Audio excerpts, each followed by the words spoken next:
Okay so higher purpose of life. So ਇਹਦੀਆਂ ਤਿੰਨ ਸਟੇਜਾਂ ਗੁਰੂ ਸਾਹਿਬ ਨੇ ਡਿਫਾਈਨ ਕੀਤੇ। ਮੈਂ ਸਿੱਖ ਧਰਮ ਦੇ ਬੇਸ ਤੇ ਬੋਲ ਦਿੰਦਾ ਬਿਕੋਜ਼ ਮੈਨੂੰ ਉਹਦਾ ਜ਼ਿਆਦਾ ਪਤਾ। ਸੋ ਵੈਸੇ ਵੀ ਫਿਲੋਸੋਫੀਕਲ ਐਸਪੈਕਟ ਤੇ ਕੀ ਆ ਪਰਪਸ ਆਫ ਲਾਈਫ ਕੀ ਆ। ਸੋ ਸਟੇਜ ਆਪਣੀਆਂ ਸਟੇਜ ਆ। ਆਪਣੀ ਸਟੇਜ 1 ਜਿਹੜੀ ਹੈਗੀ ਆ ਉਹ ਬੇਸਿਕਲੀ ਹੈਗੀ ਆ ਕਿ ਜਿਹੜੀ ਆ ਬਾਡੀ ਆਪਣੀ ਇਹਨੂੰ ਆਪਾਂ ਨੇ ਜਿਉਂਦੇ ਰੱਖਣਾ। ਫਿਜ਼ੀਕਲ ਆ ਉਹ ਸਾਰਾ ਕੁਝ ਤੇ ਸਾਰੀ ਜਦੋਜਹਿਦ ਜਿਹੜੀ ਆ ਆਪਾਂ ਘਰ ਖਰੀਦਦੇ ਆ, ਘਰ ਮੌਰਗੇਜ ਪੇ ਆਫ ਕਰਦੇ ਆ, ਕੰਮ ਤੇ ਜਾਂਦੇ ਆ, ਪੈਸੇ ਲਿਆਉਂਦੇ ਆ, ਉਹ ਪ੍ਰੈਡੋਮੀਨੈਂਟਲੀ ਆਪਾਂ ਆਪਣੇ ਆਪ ਨੂੰ ਬਚਾ ਕੇ ਰੱਖਣਾ।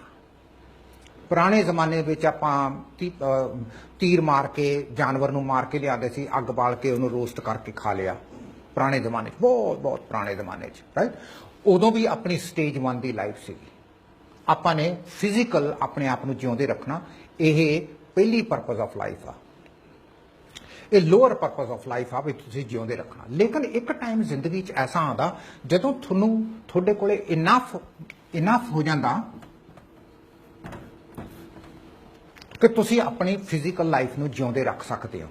ਆਪਾਂ $15-17 ਤੇ ਕੰਮ ਕਰੀਏ ਤਾਂ ਆਪਾਂ ਆਪਣੇ ਫਿਜ਼ੀਕਲ ਨੂੰ ਕੈਨੇਡਾ ਦੇ ਵਿੱਚ ਆਪਾਂ ਜਿਉਂਦੇ ਰੱਖ ਸਕਦੇ ਹਾਂ। ਜੇ ਇੱਕ ਬੰਦਾ ਕੋਈ $17-18 ਤੇ ਕੰਮ ਕਰ ਲਵੇ ਉਹ ਆਪਣੇ ਆਪ ਨੂੰ ਜਿਉਂਦਾ ਰੱਖ ਸਕਦਾ ਕੈਨੇਡਾ 'ਚ। ਵਧੀਆ ਨਹੀਂ ਹੋਊਗਾ ਪਰ that's okay, they can survive. ਹੁਣ ਜੇ ਮੈਂ $25-30 ਮੈਨੂੰ ਘੰਟੇ ਦੇ ਮਿਲਣ ਲੱਗ ਜਾਂਦੇ ਆ ਤਾਂ ਇਹਦਾ ਮਤਲਬ ਆ ਕਿ ਮੈਂ ਉਸ ਫਿਜ਼ੀਕਲ ਲਾਈਫ ਨਾਲੋਂ ਹੁਣ ਮੈਨੂੰ ਕੁਝ ਹਾਇਰ ਲੈਵਲ ਦੀ ਜ਼ਿੰਦਗੀ ਜਿਉਣੀ ਪੈਣੀ ਆ। ਉਹ ਫਿਰ ਆਉਂਦੀ ਹੈਗੀ ਆ ਸਟੇਜ 2 'ਚ। ਉਹਦੇ ਵਿੱਚ ਤੁਸੀਂ ਆਪਣਾ ਜਿਹੜਾ ਤੁਹਾਡਾ ਮਾਈਂਡ ਆ ਜਾਂ ਜਿਹਨੂੰ ਤੁਸੀਂ ਕਹਿ ਸਕਦੇ ਮੈਂ ਦਿਲ ਦੀ ਸੋਚ ਰੱਖਦਾ, ਮੈਂ ਦਿਲ ਰੱਖਦਾ, ਉਹਦੇ 'ਚ ਤੁਸੀਂ ਉਤਰਦੇ ਹੋ। ਤੁਹਾਨੂੰ ਐਕਚੁਅਲੀ ਇਹਦੇ 'ਚੋਂ ਨਿਕਲ ਕੇ ਇਹਦੇ 'ਚ ਆਉਣਾ ਪੈਂਦਾ। ਇਹਦੇ 'ਚ ਆਉਣ ਵਾਸਤੇ ਤੁਹਾਨੂੰ ਆਰਟ, ਕੰਪੈਸ਼ਨ, ਆਰਟ ਦਾ ਮਤਲਬ ਹੈਗਾ ਪੋਇਟਰੀ, ਡਰਾਮਾ, ਮਿਊਜ਼ਿਕ, ਇਹ ਸਾਰੀਆਂ ਚੀਜ਼ਾਂ, ਇਹ ਆਰਟ ਦਾ ਮਤਲਬ ਇਹ ਆ, ਰਾਈਟ। ਕੰਪੈਸ਼ਨ ਫਿਰ ਆਂਦਾ ਕਿ ਤੁਸੀਂ ਆਪਣੇ ਆਪ ਨੂੰ ਇੰਟੈਲੈਕਚੁਅਲ ਜਿਹੜੇ ਬੰਦੇ ਆ ਉਹਨਾਂ ਨਾਲ ਤੁਹਾਡੀ ਸੰਗਤ ਹੋਣੀ ਚਾਹੀਦੀ ਹੈ। ਇੰਟੈਲੈਕਚੁਅਲ ਬੰਦੇ ਆ ਜਿਹੜੇ, ਨਾਰਮਲ ਬੰਦੇ ਨਹੀਂ ਗੇ। ਇਹ ਨਹੀਂ ਗਾ ਵੀ ਮੇਰਾ ਕਬੀਲਾ ਬਹੁਤ ਆ ਤੇ ਮੇਰੇ ਚਾਚੇ ਤਾਏ ਮਾਮੇ ਮੈਂ ਉਹਨਾਂ ਦੇ ਵਿੱਚ ਹੀ ਸਾਰੀ ਜ਼ਿੰਦਗੀ ਕਰਾਂ ਨਾ। ਉਹ ਕਹਿੰਦੇ ਬਾਹਰ ਨਿਕਲੋ। ਉਹ ਜਿਹੜੇ ਆ ਉਹ ਇੱਥੇ ਆਣਗੇ ਤੁਹਾਡੇ ਜਿਹੜੇ ਫੈਮਿਲੀ ਰਿਲੇਸ਼ਨਸ ਆ। ਜਿਹੜੀ ਸੈਕੰਡ ਸਟੇਜ ਆ ਇੱਥੇ ਜਿਹੜਾ ਰਿਲੇਸ਼ਨਸ਼ਿਪ ਆ ਉਹ ਬੁੱਧੀਜੀਵੀਆਂ ਨਾਲ ਆ। ਬੰਦੇ ਜਿਹੜੇ ਹਾਇਰ ਲੈਵਲ ਦੀ ਸੋਚ ਰੱਖਦੇ ਆ, ਜਿਹੜੇ ਡਿਫਰੈਂਟ ਸੋਚਦੇ ਆ, ਜਿਹੜੇ ਤੁਹਾਡੇ ਮਨ ਨੂੰ ਸ਼ਾਂਤ ਕਰਦੇ ਆ, ਜਿਹੜੀਆਂ ਚੀਜ਼ਾਂ ਨਾਲ ਤੁਹਾਡਾ ਸ਼ਾਂਤ ਹੁੰਦਾ। ਜਿਵੇਂ ਸਮੁੰਦਰ ਦੇ ਕਿਨਾਰੇ ਵਾਕ ਕਰਨੀ, ਸਮੁੰਦਰ ਦੇ ਕਿਨਾਰੇ ਜਿਹੜੇ ਬੰਦੇ ਇਸ ਸਟੇਜ 'ਚ ਨਹੀਂ ਨਿਕਲਦੇ, ਇੱਥੇ ਨਹੀਂ ਆਉਂਦੇ, ਉਹਨਾਂ ਵਾਸਤੇ ਸਮੁੰਦਰ ਦੇ ਕਿਨਾਰੇ ਵਾਕ ਕਰਨੀ ਬੇਵਕੂਫੀ ਆ। ਉਹ ਕਹਿਣਗੇ ਜੇ ਤੂੰ 4 ਘੰਟੇ ਸਮੁੰਦਰ ਦੇ ਪਹਿਲਾਂ ਤਾਂ ਤੂੰ ਕਾਰ ਡਰਾਈਵ ਕਰਕੇ ਸਮੁੰਦਰ ਲੱਭਿਆ, ਫਿਰ ਤੂੰ ਕਹਿੰਦੇ ਪਾਰਕਿੰਗ ਦੇ $40 ਦਿੱਤੇ, ਫਿਰ ਤੂੰ ਕਹਿੰਦੇ ਸਮੁੰਦਰ ਦੇ ਕਿਨਾਰੇ ਤੁਰਿਆ, ਕਹਿੰਦੇ ਜੇ ਤੂੰ 6 ਘੰਟੇ ਕੰਮ ਕਰ ਲੈਂਦਾ ਤਾਂ 150 'ਚ ਤੈਨੂੰ ਦਿਹਾੜੀ ਪੈ ਜਾਂਦੀ। ਤੇ ਤੂੰ ਸਿਆਣਾ ਕਿ ਮੈਂ ਸਿਆਣਾ? ਕਹਿੰਦਾ ਮੈਂ ਤਾਂ ਕੰਮ ਕਰਕੇ 150 ਲੈ ਆਇਆ, ਤੂੰ ਕਹਿੰਦਾ $50-60 ਖਰਚ ਕਰਕੇ ਕਹਿੰਦਾ ਵਾਕ ਕੀਤੀ। ਜਿਹੜਾ ਇਸ ਸਟੇਜ 'ਚ ਬੰਦਾ, ਉਹ ਇਸ ਸਟੇਜ ਦੇ ਬੰਦੇ ਨੂੰ ਬੇਵਕੂਫ ਸਮਝਦਾ। ਸਮਝਦੇ ਨਾ? ਆ ਜਿਹੜੀਆਂ ਚੀਜ਼ਾਂ ਹੁਣ ਜੇ ਆਪਾਂ ਦੇਖੀਏ, ਇੱਕ ਪਾਸੇ ਆਪਾਂ ਕਹਿ ਸਕਦੇ ਹਾਂ ਵੀ ਮੈਂ ਇਹ ਸਮਝਣਾ ਚਾਹਨਾ ਵੀ ਮੇਰੇ ਗੁਰੂ ਨੇ ਲਿਖਿਆ ਕੀ ਆ ਜਪਜੀ ਸਾਹਿਬ 'ਚ, ਤੇ ਮੈਂ ਥੋੜਾ ਜਿਹਾ ਬੈਠ ਕੇ ਮੈਂ ਟਾਈਮ ਲਾ ਕੇ ਮੈਂ ਪੜਾਂ। ਹੁਣ ਮੈਂ 2 ਘੰਟੇ ਪੜਿਆ, ਦੂਸਰੇ ਬੰਦੇ ਨੂੰ ਆਪਾਂ ਦੱਸਦੇ ਆ ਵੀ ਮੈਂ ਅੱਜ 2 ਘੰਟੇ ਜਪਜੀ ਸਾਹਿਬ ਪੜਿਆ ਤੇ ਮੈਂ ਇੱਕ ਪੌੜੀ ਸਮਝਣ ਦੀ ਕੋਸ਼ਿਸ਼ ਕੀਤੀ, ਮੈਂ ਸਮਝ ਕੇ ਆਪਣੀ ਜ਼ਿੰਦਗੀ 'ਚ ਲਾਣਾ। ਉਹ ਕਹਿੰਦਾ ਅੱਛਾ, ਕਹਿੰਦਾ ਯਾਰ ਤੂੰ ਤੇਰੇ ਵਰਗਾ ਵੀ ਮੂਰਖ ਨਹੀਂ ਗਾ। ਤੁਸੀਂ ਪੁੱਛਦੇ ਹੋ ਵੀ ਕਿਉਂ? ਉਹ ਕਹਿੰਦਾ ਮੈਂ 2 ਘੰਟਿਆਂ 'ਚ $50 ਕਮਾ ਲਏ। ਕਹਿੰਦਾ ਮੇਰੇ $50 ਕੰਮ ਆਣਗੇ ਤੇ ਤੂੰ ਕਹਿੰਦਾ ਜਪਜੀ ਸਾਹਿਬ 'ਚੋਂ ਕੀ ਕੱਢ ਲਿਆ ਓਏ? ਸੋ ਜਿਹੜੀਆਂ ਤੁਸੀਂ ਐਕਟੀਵਿਟੀ ਇਸ ਸਟੇਜ 'ਚ ਕਰਦੇ ਹੋ, ਉਹ ਇਸ ਸਟੇਜ ਵਾਲੇ ਬੰਦੇ ਤੁਹਾਨੂੰ ਪਾਗਲ ਸਮਝਦੇ ਆ। ਹੁਣ ਜਦੋਂ ਤੁਸੀਂ ਇੱਧਰ ਆ ਗਏ, ਤੁਸੀਂ ਕਹੋਗੇ ਮੈਂ ਡੌਰੀ ਨਹੀਂ ਲੈਣੀ, ਮੈਂ ਨਹੀਂ ਕਹਿ ਬਿਲੀਵ ਕਰਦਾ, ਰਾਈਟ? ਕਿਉਂਕਿ ਤੁਸੀਂ ਹੁਣ ਸੈਕੰਡ ਸਟੇਜ 'ਚੋਂ ਆ ਜਿਹੜੇ ਬੰਦੇ ਇੱਥੇ ਸਟਕ ਆ ਉਹ ਤਾਂ ਤੁਹਾਨੂੰ ਪਾਗਲ ਸਮਝਣਗੇ। ਉਹ 25 ਲੱਖ ਮਿਲਦਾ, ਲੈ ਪਾਸੇ ਕਰ, ਕੀ ਤਕਲੀਫ ਆ ਤੈਨੂੰ? ਤੇਰੇ ਕਹੇ ਤੇ ਕਿਹੜਾ ਸਮਾਜ ਨੇ ਕੁਝ ਹੋ ਜਾਣਾ, ਤੂੰ ਲੈ ਕੇ ਆਪਣੇ ਮਤਲਬ ਕਿ ਆਪਣੇ ਮਾਪਿਆਂ ਨੂੰ ਦੇ ਦੇ। ਸੋ ਆ ਜਿਹੜੀ ਸਟੇਜ ਆ ਇਹ ਡਿਫਰੈਂਟ ਤੁਹਾਨੂੰ ਜ਼ਿੰਦਗੀ ਜਿਉਣ ਨੂੰ ਪਰਸੂ ਪੁਸ਼ ਕਰਦੀ ਆ। ਇਹਦੇ 'ਚ ਹੁਣ ਆਪਾਂ ਡਿਸਕ੍ਰਿਮੀਨੇਸ਼ਨ ਨਹੀਂ ਕਰਦੇ ਕਿਸੇ ਨਾਲ, ਆਪਾਂ ਡਿਸਕ੍ਰਿਮੀਨੇਸ਼ਨ ਨਹੀਂ ਕਰਦੇ ਇਸ ਸਟੇਜ 'ਚ। ਇਹਦੇ 'ਚ ਡਿਸਕ੍ਰਿਮੀਨੇਸ਼ਨ ਕਿਉਂਕਿ ਕਾਸਟ ਸਿਸਟਮ ਵੀ ਆ ਆਪਣੇ ਇੰਡੀਆ 'ਚ। ਆ ਸਟੇਜ 'ਚ ਜਦੋਂ ਤੁਸੀਂ ਸੋਚ, ਤੁਹਾਡਾ ਮਨ ਦੀ ਸੋਚ ਆ ਗਈ, ਤੁਸੀਂ ਕਹਿੰਦੇ ਹੋ ਵੀ ਨਹੀਂ ਮੈਂ ਕਿਸੇ ਨਾਲ ਵਿਤਕਰਾ ਨਹੀਂ ਕਰਨਾ। ਹੁਣ ਜਦੋਂ ਤੁਸੀਂ ਕਹੋਗੇ ਵੀ ਨਹੀਂ ਮੈਂ ਨਹੀਂ ਕਿਸੇ ਨਾਲ ਵਿਤਕਰਾ ਕਰਨਾ, ਮੈਂ ਤਾਂ ਜਿਹੜੇ ਸਾਡੇ ਪਿੰਡ ਦੇ ਗਰੀਬ ਆ ਮੈਂ ਤਾਂ ਉਹਨਾਂ ਨਾਲ ਬੈਠ ਕੇ ਰੋਟੀ ਖਾਣੀ ਆ, ਤੁਹਾਡੇ ਤਾਂ ਗੱਲ ਪੈ ਜਾਣਗੇ ਤੁਹਾਡੇ ਮਾਪੇ। ਉਹ ਕਹਣਗੇ ਦਿਮਾਗ ਖਰਾਬ ਆ, ਤੂੰ ਕਹਿੰਦੇ ਅਖੇ ਆ ਕੇ ਇੱਥੋਂ ਕੈਨੇਡਾ ਤੇ ਚਲੇ ਜਾਏਗਾ, ਰਹਿਣਾ ਤਾਂ ਸਾਰੀ ਉਮਰ ਇੱਥੇ ਹੀ ਆ, ਤੂੰ ਕਹਿੰਦਾ ਕੀ ਕਰੀ ਜਾਂਦਾ। ਸੁਣਿਆ ਇਹੋ ਜਿਹੀਆਂ ਗੱਲਾਂ ਵੀ ਹੁੰਦੀਆਂ ਆਪਣੇ ਪਿੰਡਾਂ 'ਚ ਹਨ। ਉਹ ਕਹਿੰਦੇ ਵੀ ਤੂੰ ਜਾ ਉੱਥੇ, ਤੂੰ ਐਵੇਂ ਇੱਥੇ ਮਹੀਨਾ ਕੁ ਵਾਸਤੇ ਰਹਿਣ ਆਇਆ ਤੇ ਸਾਡਾ ਇੱਥੇ ਤੂੰ ਕੰਮ ਨਾ ਜਾ ਨਾ ਖਰਾਬ ਕਰੀ। ਉਹ ਇਸ ਸਟੇਜ ਤੋਂ ਬਾਹਰ ਨਹੀਂ ਨਿਕਲਦੇ।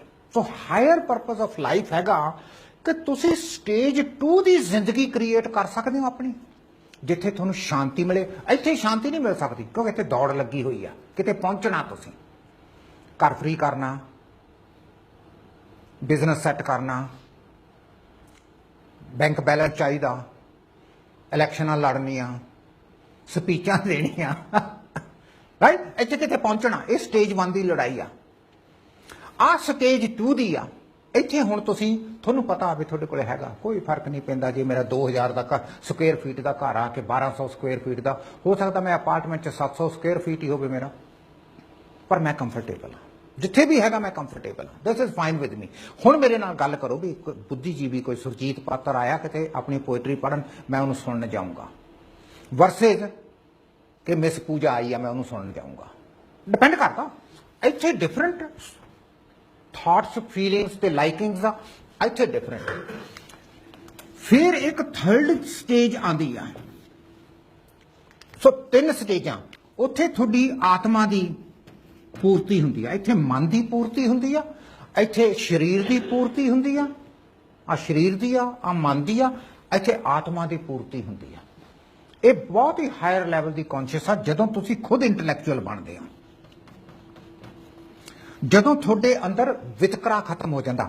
ਸੋ ਇੱਥੇ ਤੁਸੀਂ ਪਰਫੈਕਟ ਪਹਿਲੀ ਵਾਰੀ ਜ਼ਿੰਦਗੀ ਦੇ ਵਿੱਚ ਤੁਸੀਂ ਡਿਸਕ੍ਰਿਮੀਨੇਸ਼ਨ ਖਤਮ ਕਰਦੇ ਹੋ। ਡਿਸਕ੍ਰਿਮੀਨੇਸ਼ਨ ਤੋਂ ਭਾਵ ਹੈਗਾ ਦਵੰਦ ਦਾ, ਜਾਨੀ ਡਾਈਕੋਟਮੀ, ਇੰਗਲਿਸ਼ 'ਚ ਦਵੰਦ ਨੂੰ ਕਹਿੰਦੇ ਆ ਡਾਈਕੋਟਮੀ, ਆ ਖਤਮ ਕਰਦੇ ਹੋ।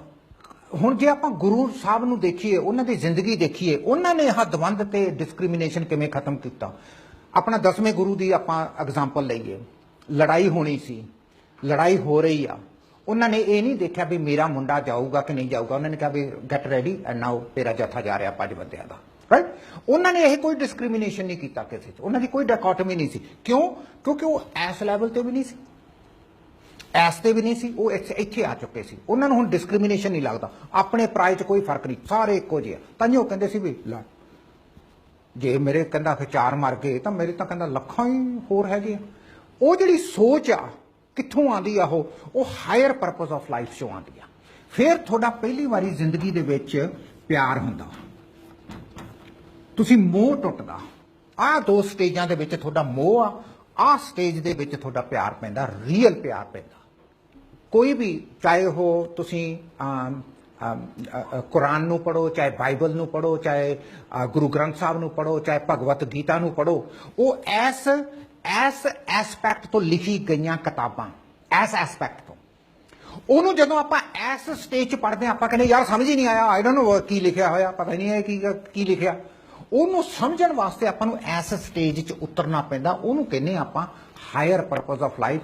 ਬਈ ਇਹ ਵੀ ਕੀ ਹੋਇਆ, ਉਹਦੀ ਪਾਸ਼ ਦੀ ਬੜੀ ਵਧੀਆ ਪੋਇਟਰੀ ਹੈਗੀ ਆ, ਸਵੇਰੇ ਘਰੋਂ ਨਿਕਲਣਾ ਕੰਮ ਤੇ ਕੰਮ ਤੋਂ ਘਰ ਆ ਜਾਣਾ, ਹੈ ਨਾ। ਵੀ ਇਹੀ ਤਾਂ ਜ਼ਿੰਦਗੀ ਨਹੀਂ ਨਾ, ਵੀ ਇੱਥੋਂ ਸਵੇਰੇ ਉੱਠਿਆ ਕੰਮ ਤੇ ਚਲੇ ਗਿਆ, ਕੰਮ ਤੋਂ ਫਿਰ ਘਰ ਆ ਗਿਆ ਤੇ ਫਿਰ ਪੈ ਗਏ। ਉਹਨੇ ਵੀ ਹਾਇਰ ਪਰਪਸ ਦੀ ਗੱਲ ਕੀਤੀ ਆ ਵੀ ਆਹ ਜਿਹੜੀਆਂ 3 ਸਟੇਜਾਂ, ਇਹਦੇ ਵਿੱਚ ਦੀ ਆਪਾਂ ਨਿਕਲਣਾ ਕਿਵੇਂ ਆ। ਜੇ ਆਪਾਂ ਇਹਦੇ ਵਿੱਚ ਦੀ ਨਿਕਲ ਆਈਏ ਨਾ ਇੱਕ ਵਾਰੀ, ਦੈਨ ਵੀ ਕੈਨ ਸੇ ਹਾਂ ਇੱਥੇ ਵੀ ਤੁਹਾਨੂੰ ਬਹੁਤ ਜ਼ਿਆਦਾ ਸ਼ਾਂਤੀ ਮਿਲ ਜੂ, ਤੁਹਾਨੂੰ ਬਾਲੇ ਬੰਦੇ ਇੱਥੇ ਕਹਿਣਗੇ ਨਹੀਂ ਐਸ ਸਟੇਜ 'ਚ ਜਦੋਂ ਤੁਸੀਂ ਪਹੁੰਚ ਜਾਂਦੇ ਹੋ ਕਿ ਤੂੰ ਯਾਰ ਵੱਡਾ ਘਰ ਲੈ ਲਾ, ਤੁਸੀਂ ਕਹੋਗੇ ਨਹੀਂ ਮੈਂ ਬਿਲਕੁਲ ਠੀਕ ਹਾਂ, ਤੁਹਾਡੇ ਤੇ ਅਸਰ ਨਹੀਂ ਹੋਊਗਾ। ਐਸ ਸਟੇਜ ਤੇ ਜੇ ਤੁਹਾਨੂੰ ਕੋਈ ਕਵੇ ਯਾਰ ਤੈਨੂੰ 40 ਸਾਲ ਹੋ ਗਏ ਕੈਨੇਡਾ ਆਇਆ ਨੂੰ, ਘੱਟੋ ਘੱਟ ਤੂੰ 5-6 ਹਜ਼ਾਰ ਸਕੁਅਰ ਫੀਟ ਦਾ ਘਰ ਤਾਂ ਹੋਣਾ ਚਾਹੀਦਾ ਸੀ ਨਾ, ਤੇ ਤੁਹਾਨੂੰ ਪਿੰਚ ਕਰੂਗਾ ਯਾਰ ਵਾਕਿਆ ਹੋਣਾ ਚਾਹੀਦਾ ਸੀਗਾ, ਕਿਉਂਕਿ ਮੈਨੂੰ 40 ਸਾਲ ਹੋ ਗਏ, ਜਿਹੜਾ ਬੰਦਾ 10 ਸਾਲ ਪਹਿਲਾਂ ਆਇਆ ਉਹ ਲਈ ਬੈਠਾ ਏਡਾ ਵੱਡਾ ਘਰ ਤਾਂ ਜਿੰਨਾ ਮੇਰਾ। Then you get pinched. ਇਸ ਜਗ੍ਹਾ ਤੇ ਤੁਹਾਨੂੰ ਪਿੰਚ ਨਹੀਂ ਹੁੰਦਾ, ਨੋਬਡੀ ਕੇਅਰਸ। ਇਸ ਜਗ੍ਹਾ ਤੇ ਤੁਹਾਨੂੰ ਹੁੰਦਾ ਵੀ ਕਿਹੜੇ ਬੰਦੇ ਨੂੰ ਸੁਣੀਏ, ਕਿਹੜਾ ਬੰਦਾ ਵਧੀਆ ਗੱਲ ਕਰਦਾ ਤੇ ਤੁਹਾਡੇ ਮਨ ਨੂੰ ਸ਼ਾਂਤੀ ਆਉਂਦੀ ਹੈ। ਇੱਥੇ ਆਪਾਂ ਮਨ ਦੀ ਸ਼ਾਂਤੀ ਦੀ ਗੱਲ ਕਰਦੇ ਆ। ਸੋ ਇਹ ਹਾਇਰ ਪਰਪਸ ਆਫ ਲਾਈਫ ਜਦੋਂ ਆਪਾਂ ਡਿਫਾਈਨ ਕਰਦੇ ਆ, ਉਹ ਬੇਸਿਕਲੀ ਇਹ ਆ ਕਿ ਇੱਥੇ ਆਪਾਂ ਨੂੰ ਇੱਥੇ ਚੁਗਲੀਆਂ ਵੀ ਹੈਗੀਆਂ, ਇੱਥੇ ਹੇਰਾਫੇਰੀ ਵੀ ਹੈਗੀ ਆ, ਚਲਾਕੀ ਵੀ ਹੈਗੀ ਆ, ਫਰੇਬੀ ਵੀ ਹੈਗੀ ਆ, ਕਤਲ ਵੀ ਹੁੰਦਾ, ਇੱਥੇ ਸਾਰਾ ਕੁਝ ਹੁੰਦਾ। ਆਹ ਸਟੇਜ ਦੇ ਵਿੱਚ ਸਾਰਾ ਕੁਝ ਹੁੰਦਾ, ਐਵਰੀਥਿੰਗ ਇਜ਼ ਜਾਇਜ਼। ਇੱਥੇ ਬੇਸਿਕਲੀ ਅਸੀਂ ਸਰਵਾਈਵਲ ਆਫ ਦੀ ਫਿਟੈਸਟ ਕਹਿੰਦੇ ਆ, ਜਿਹਦਾ ਜੀ ਲੱਗਦਾ ਦੱਬ ਲਓ। ਕੋਈ ਕਿਸੇ ਦੀ ਜ਼ਮੀਨ ਦੱਬੀ ਬੈਠਾ, ਕੋਈ ਕਿਸੇ ਦਾ ਘਰ ਦੱਬੀ ਬੈਠਾ, ਕੋਈ ਕੁਛ ਕਰੀ ਜਾਂਦਾ। ਉਹ ਐਸ ਸਟੇਜ, ਜਦੋਂ ਤੁਸੀਂ ਐਸ ਸਟੇਜ ਤੇ ਆਉਂਦੇ ਹੋ ਤੁਹਾਨੂੰ ਕੋਈ ਇੰਟਰਸਟ ਨਹੀਂ ਹੁੰਦਾ, you are not concerned with any of this. ਤੁਸੀਂ ਆਪਣੀ ਇੱਕ ਜ਼ਿੰਦਗੀ ਬੜੀ ਵਧੀਆ ਤਰੀਕੇ ਨਾਲ ਸਹਿੰਦੇ ਹੋ। ਔਰ ਜਦੋਂ ਤੁਹਾਡੇ ਘਰ ਦੇ ਵਿੱਚ ਤੁਸੀਂ ਐਸ ਸਟੇਜ ਤੇ ਜਿਉਂਦੇ ਹੋ, ਫਿਰ ਤੁਹਾਡੀ ਦੌੜ ਪੈਸਿਆਂ ਤੇ ਨਹੀਂ ਹੁੰਦੀ। ਹਾਲਾਂਕਿ ਪੈਸੇ ਚਾਹੀਦੇ ਆ, ਕਿਤੇ ਵੀ ਪੂਰੇ ਗੁਰੂ ਗ੍ਰੰਥ ਸਾਹਿਬ 'ਚ ਇਹ ਨਹੀਂ ਲਿਖਿਆ ਜਾਂ ਕਿਸੇ ਵੀ ਆਪਣੇ ਨੇ ਨਹੀਂ ਇਹ ਨਹੀਂ ਕਿਹਾ ਕਿ ਤੁਸੀਂ ਪੈਸੇ ਨਾ ਕਮਾਓ, ਇਹ ਨਹੀਂ ਕਿਤੇ ਕਿਹਾ। ਉਹਨਾਂ ਨੇ ਕਿਹਾ ਵੀ ਐਸ ਦੇ ਵਿੱਚ ਔਰ ਐਸ ਦੇ ਵਿੱਚ ਫਰਕ ਕੀ ਆ ਪੈਸਿਆਂ ਦਾ, ਕਿ ਇੱਥੇ ਆਪਾਂ ਪੈਸਿਆਂ ਦੀ ਪਕੜ ਕਰ ਲੈਂਦੇ ਆ, ਇੱਥੇ ਆਪਾਂ ਕਹਿੰਦੇ ਆ ਜੇ ਹੈਗੇ ਤਾਂ ਠੀਕ ਆ, ਨਹੀਂ ਵੀ ਹੈਗੇ ਤਾਂ ਉਹਨੇ 'ਚ ਸਾਰ ਲਾਂਗੇ, ਗੱਲ ਹੀ ਮੁੱਕ ਗਈ। So it doesn't make that much of A difference, ਇੰਨਾ ਹੀ ਫਰਕ ਆ। ਸੋ ਜਿਹੜਾ ਹਾਇਰ ਪਰਪਸ ਆਫ ਲਾਈਫ ਆ, ਉਹ ਐਂ ਕਰਕੇ ਆਪਣਾ ਹਾਇਰ ਪਰਪਸ ਡਿਫਾਈਨ ਹੁੰਦਾ ਜ਼ਿੰਦਗੀ ਦੇ ਵਿੱਚ।